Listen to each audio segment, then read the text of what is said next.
Welcome to Turning Hard Times into Good Times. I'm your host, Jay Taylor, speaking to you from New York City on this, the 31st day of March, 2020.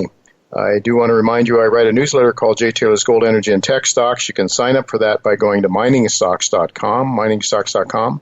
You can also order a subscription by calling our office here in New York at 718-457-1426. Also like to encourage you to consider signing up for Chen Lin's letter, What is Chen Buying, What is Chen Selling?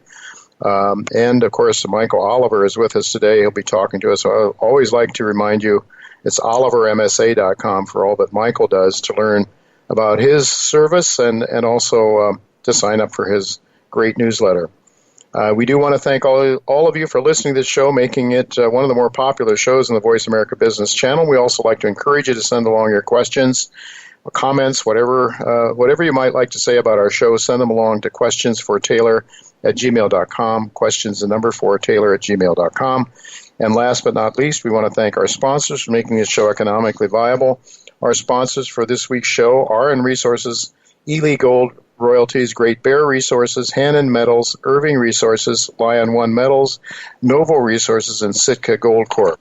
Before I begin talking about today's show, I want to tell you that I did an interview with Eric Coffin yesterday, which you can listen to at jtaylormedia.com. I believe it's posted there now already. Eric commented on his investment strategies in the midst of this coronavirus epidemic, and he provided a couple of names that he thinks are in a great position to rocket to much higher levels as soon as things settle down with regard to the COVID-19 pandemic.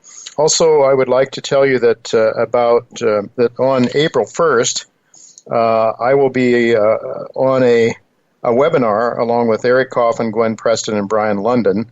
That will be at 2 o'clock tomorrow, 2 o'clock Eastern Time, New York time.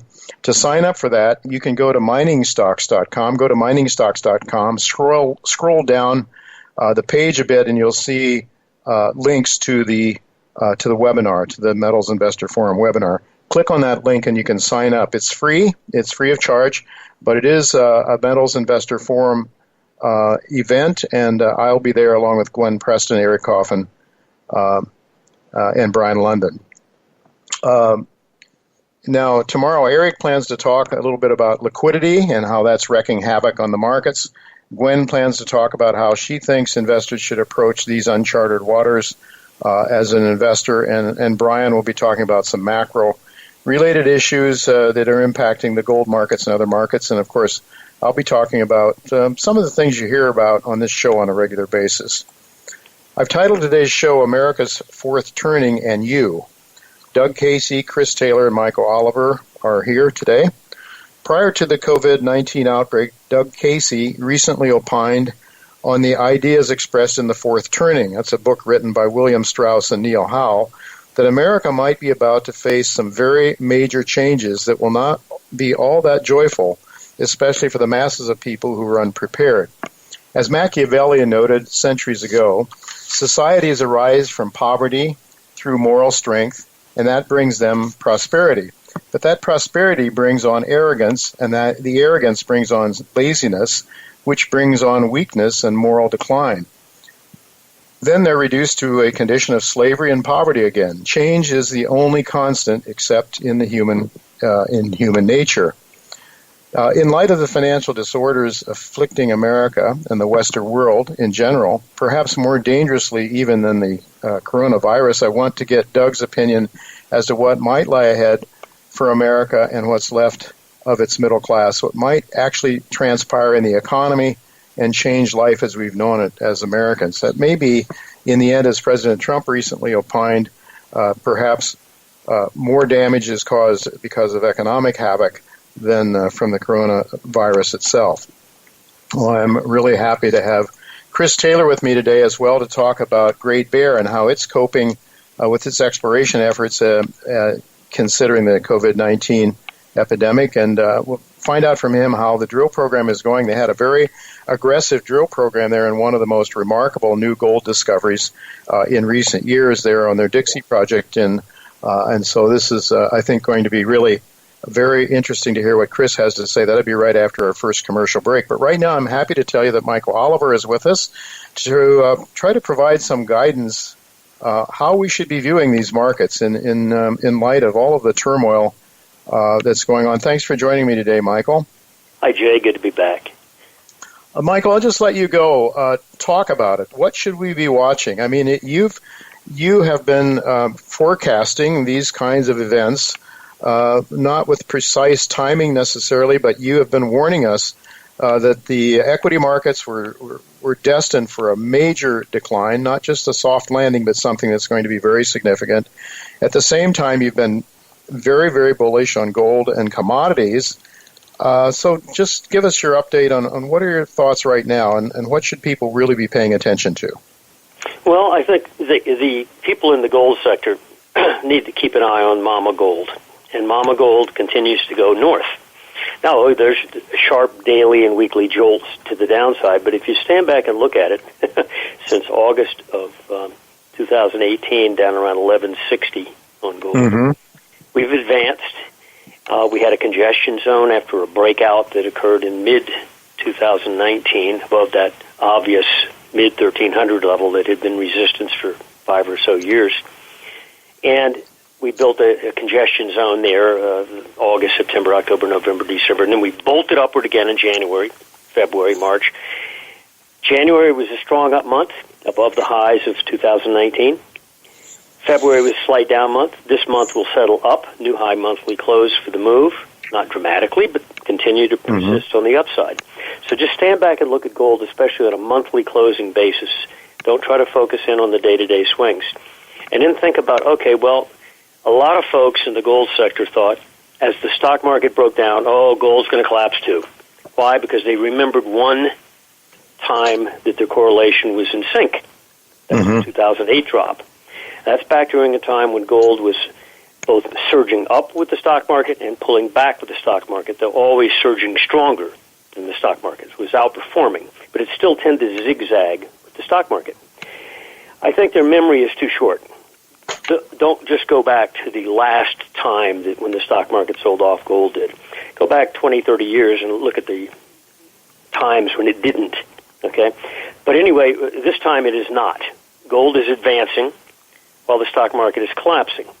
Now, then we go to the junior things within the monetary metal sector. The silver market, which did drop to a new low recently, though has bounced very sharply. It got into the 11s. It's now into the 14s, back above what had been the price low of 2016, which is like 1360.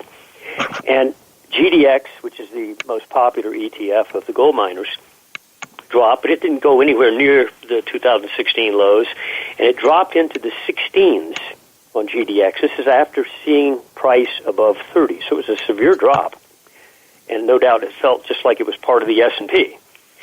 It's now trading around 24 in a matter of a week or two off the 16 low. So, put that in perspective. It's almost an $8 rally. That's a 50% gain from the low we made 2-3 weeks ago. Okay, Put that in perspective. I think that what's going on in the more emotional arenas of gold, not gold itself, but the miners and silver, is this sense that, they're going to go with the stock market. So if the stock market rolls over again, which we think is better than even odds that we haven't seen the low of this particular first leg of the bear market, will GDX and silver follow it down? What we think is going to happen probably in the commodity arena and is that there will be a separation in 2020. Right now, what we suspect on the S&P is that we haven't seen the low of this first drop. We saw a teasing low a week or so ago, just below 2,200 on the S&P. Our target zone stated early this year was a drop to 2,100 to 1970. We didn't get into that zone. We got to 2,190. I suspect there's a chance we're going to get into that zone in the next drop. But that's only, a handful of percentages below what we already saw. At that point, panic among the central banks is going to increase. They're already panicked. But if you take out the recent stock market low, they're going to think, oh, my goodness, all of the statements we've made, all the actions we've taken have not worked. Well, what does that mean? It means they're going to engage even more so than they have at this point. Now, that should help embolden, I think, the miners and silver. And I think the separation is going to become more and more obvious as the weeks go by here.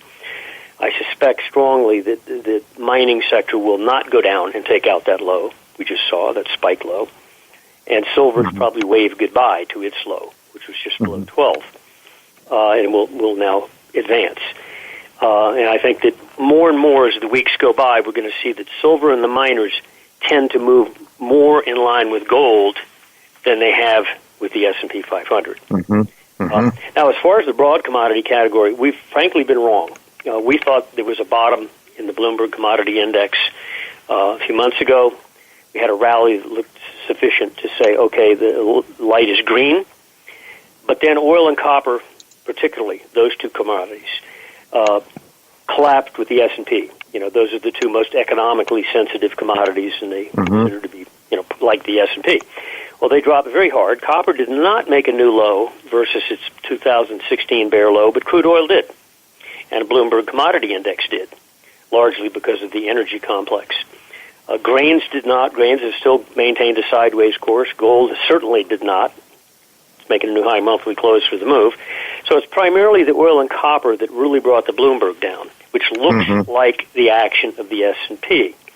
What we think is probably going to happen there in the commodity complex is that over this year, as the S&P makes a low that's a tradable low, and I think that might be forthcoming in April, we go up for several months in the stock market. Everybody sighs relief, says, oh boy, you know, the crisis with the coronavirus is over at some point. And that issue lifts off the table and it's not an issue anymore. But all of a sudden, then the exposed problems that we now are aware of, debt problems and so forth, become the forefront.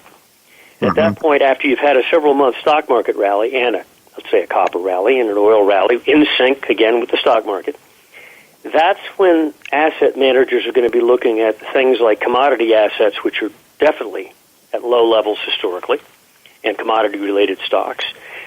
And they're going to be making a decision about, well, do I trust this stock market rally, or is it about time for me to move some assets out of that arena, which I didn't do at a proper time a month ago? You know, I think there's going to be a decision process among investors and asset managers, and I think during that process, we're going to see more of a shift toward commodities and less out of the U.S. stock market. All right. And at that point, more apparent that the miners will be joining gold at that point. Well, certainly the miners did extremely well after 2008, 2009, eventually, and that happened when the Federal Reserve and other banks around the world started creating liquidity out of thin air. And Lord knows there's going to be more a need for liquidity out of thin air this time by far than there was in 2008, 2009. So, you know, we don't wish misery on anybody, but those of us who have seen the conditions being set up for this move, I suspect are more prepared for what's to come than many of the others. And, of course, the purpose of this show is to try to turn hard times into good times. And you do that by trying to understand what the fundamentals are. And I know, and I would like to just remind my listeners that you're giving your outlook for the markets, and that's not just putting a finger in the air and testing the direction of the wind, but that you actually have time-proven methodologies, proprietary methodologies that you've been using, and I've been very impressed with, which is why we'd like to have you on as often as possible. It's olivermsa.com, folks, to learn more about Michael and to sign up for his service. Thank you so much for being with us, Michael, and we'll look to talk to you in a couple of weeks from now. Thank you, Jay. Bye-bye.